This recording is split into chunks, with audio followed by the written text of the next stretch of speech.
Коми сократила госдолг на 14 миллиардов 300 миллионов рублей. Региональный Минфин смог заместить коммерческие кредиты бюджетными, и это огромная польза для республики. Об этом говорили сегодня на комитете в Госсовете, где рассматривали вопросы первого заседания весенней сессии. Она пройдет завтра. Еще одна хорошая новость. Федеральный бюджет выделил республике казначейский кредит 2 миллиарда 800 миллионов рублей.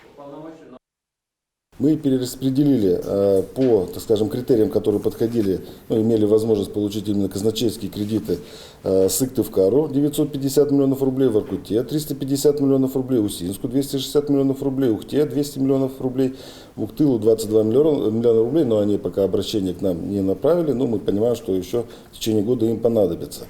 И 1 миллиард 27 миллионов рублей мы, так скажем, зачислили Республике Коми. Благодаря казначейскому кредиту из бюджета республики удалось высвободить 500 миллионов рублей, которые распределят между муниципалитетами, не подходящими под критерии предоставления казначейского кредита.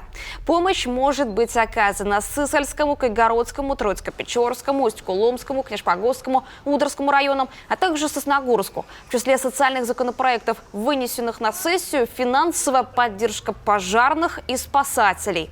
Отдельным категориям депутаты установят ежемесячные доплаты.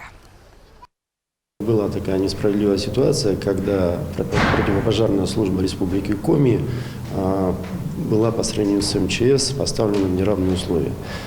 Значит, у нас сотрудники МЧС имели право выходить на пенсию в 50 лет. Те, кто занимается тем же самым в республиканской противопожарной службе, не имели такого права, поэтому мы устанавливаем доплату с 50 лет в размере 5 тысяч для тех, кто имеет стаж 25 лет. Это достаточно правильное, справедливое решение. Всего на сессии Госсовета Коми депутаты рассмотрят более 20 вопросов.